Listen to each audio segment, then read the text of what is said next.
Listen closely. Today is about discipline that survives isolation, pressure, and time. Not talk, not slogans. Discipline that holds its shape when the world squeezes it. Nelson Mandela built that kind of discipline in a cell the size of a walk-in closet. We will take it out of the museum and make it operational for you now. Context in 1 minute. Mandela was imprisoned for years.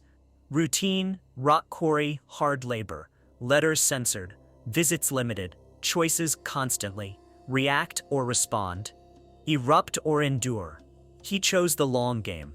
He trained his mind, his body, his schedule, and his strategy until freedom was no longer a date on a calendar. It was a way of operating. We're not romanticizing pain. We're extracting methods. You can use them today. Start with the first rule. Master yourself before you try to move anyone else. Mandela did not wait for better conditions to become disciplined. He turned whatever the day offered into training. You will do the same. Begin with a prison-proof routine. Why? Because stability you control beats chaos you complain about. Here is the routine. 4 blocks. No excuses. Block 1, wake, clean, move. Up at a consistent hour. Bed made tight.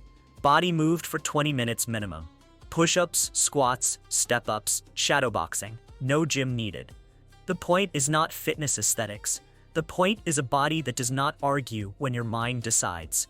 Block 2, deep work. 1 hour minimum on the hardest task that moves your mission. If you cannot do 1 hour, you are not busy, you are scattered. Block 3, study. 40 minutes of reading or practice that expands your capacity. Language, negotiation, law in your context, core texts of your field. Block 4, correspondence and reflection. Letters, notes, documentation, and a 10-minute written audit. What moved, what didn't, what tomorrow gets. That is your cell-tested scaffold. You run it whether life is smooth or sideways. This is not a lifestyle choice. It is a survival system. Transition. That routine won't hold unless you control your state. Mandela practiced emotional containment under provocation. He separated stimulus from response. You will install the same gap. Here's the algorithm. Trigger. Pause 2 breaths. Label the emotion in 1 word. Anger, fear, shame, pride. Ask 1 question. What is the useful action here? Choose the smallest next move that moves the metric. Execute it. Later debrief why the trigger had power. This is not suppression. This is management. Anger becomes information, not a steering wheel. Insult becomes data, not destiny. You keep your options because you kept your mouth. Next, understand that your opponent is not always your enemy, and your ally is not always your friend. Mandela managed relationships as assets in a strategy, not as characters in a drama. He learned the language of the warders, not to flatter them, to understand their map of the world. He knew that if he could see through their eyes, he could build bridges where others saw only bars. For you, that means this. Learn the language of the people who control what you need. Decision makers, gatekeepers, skeptics. Read their journals. Use their terms. Ask their questions before they ask them. You do not betray your values by speaking a dialect that unlocks the door.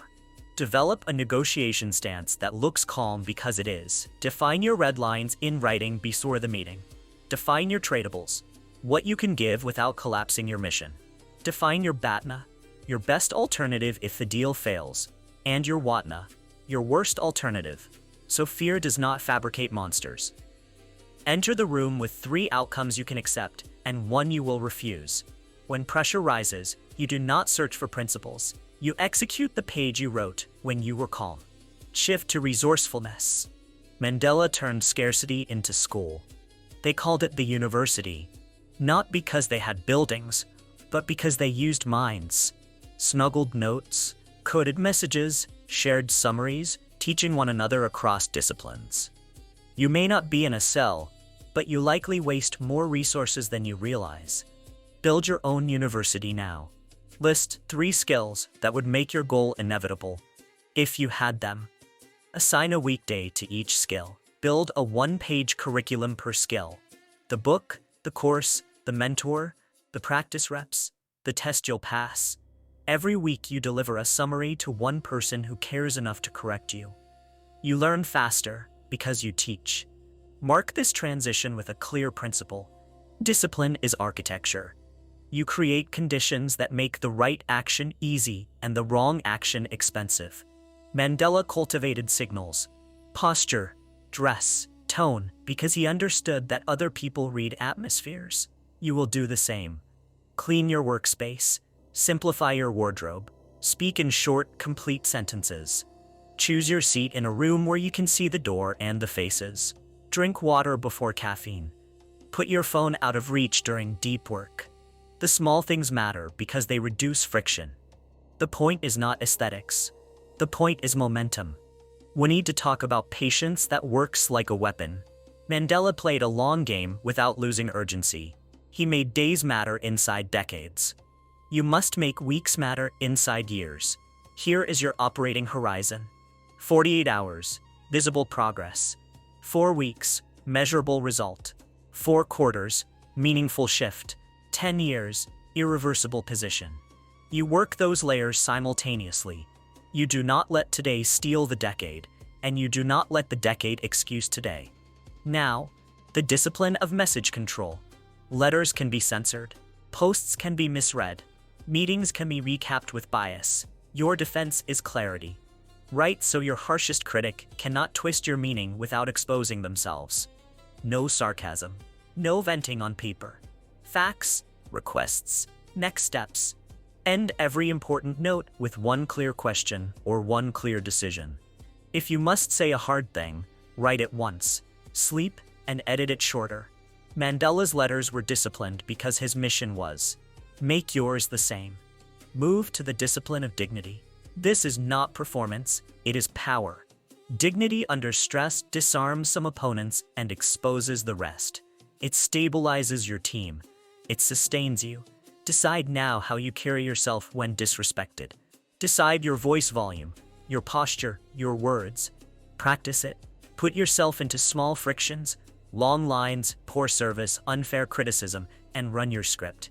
You are not pretending to be calm. You are training calm into your bones so that when the big moment arrives, you can spend it. We need the discipline of forgiveness without forgetting. Why? Because grudges steal bandwidth. Mandela understood that vengeance consumes the avenger first. Forgiveness for him was strategic. It freed attention for the mission. You will adopt the same stance. Name the wound. Name the lesson. Name the boundary. Then release the loop of replay. You protect the boundary in policy, not in memory. Your work goes forward. Shift to team discipline. Leadership is not charm. It is the consistent execution of standards under pressure. Mandela listened first, summarized the other side better than they could, and then delivered his position. You will practice the same habit. In every conflict, reflect back what you heard until they agree you captured it. Then state your position in 3 sentences. What you want, why it matters, what comes next. No theater. Just clarity. Honest respect does not weaken your stance, it strengthens it. Insert a tactical pause for fitness of the mind. Mandela boxed, stretched, and maintained strength inside a tiny space. You will maintain your mental strength inside yours. Daily reading, daily writing, daily movement. 2 minutes of stillness at your desk before big decisions. Eyes closed, slow exhale. Decide. This is not a wellness gesture. It is a performance protocol. We now turn to the discipline of identity. Mandela held a mental image of himself that did not change with location. Prisoner, negotiator, president, the core stayed intact. You need the same anchor. Write one sentence that describes how you show up regardless of circumstance. Keep it behavior-based. I am the person who stays calm, tells the truth, makes the next move. Read it when you wake. Read it before conflict. Read it when you succeed, so success does not make you sloppy. We must deal with fear. Courage is not the absence of fear. Courage is the management of fear. Mandela acted while afraid. He did not wait to feel brave. You will use a fear protocol.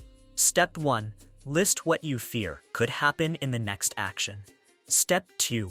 Write what you will do if it does. Step 3. Write what you will do if the opposite happens and you succeed faster than planned. Step 4. Act. When fear knows you have a plan for both the fall and the leap, it quiets. You move. Let's make this specific with scenarios. You have a negotiation with someone who has power over a resource you need. Pre-work. You map their pressures, their measures, their likely objections. You translate your proposal into their language. You bring numbers. You bring options. In the meeting, you listen first. You reflect back. You put 3 options on the table that you can live with. You anchor calmly. You ask one decisive question that moves them from abstract to concrete. Given your metric, which option would you pilot for 2 weeks? If they stall, you do not chase. You set a deadline and move to your BATNA. You keep dignity. You keep motion. You keep the long game safe. Another scenario. Online criticism spikes. Unfair. Loud. You run the message control rule. You respond once, clearly, with facts and next steps if any are needed. You do not feed the fire with performative outrage. You move your time to building, serving, improving. Will log what the criticism revealed, even if delivered badly. You make one improvement. You move on. You win by outlasting the noise. Another scenario. A partner fails you. Deliverable missed. You feel heat rise. You run the 2-breath gap. You ask for their version first. You reflect back. You state the standard. You propose a fix with a date. You set the consequence for another miss. If they miss again, you end the partnership respectfully. You protect the mission, not the story you told yourself when you signed the deal. We go deeper into patience and pressure. Years can grind hope down, so we plant short wins on purpose. Mandela found ways to mark progress. Books finished, letters answered, conversations shifted. You will manufacture wins weekly. Friday ledger, 3 lines. Shipped, served, strengthened. Shipped, what left your head and entered the world. Served, whom you helped. Strengthened, what skill, system, or relationship you reinforced. You train your brain to recognize movement so it keeps producing it. We're not done. Build a boundary protocol. You say yes slowly, no cleanly, maybe rarely. Every new commitment must connect to your mission. If it doesn't, it waits or dies. You protect mornings for deep work. You protect evenings for renewal. You protect 1 day a week for planning.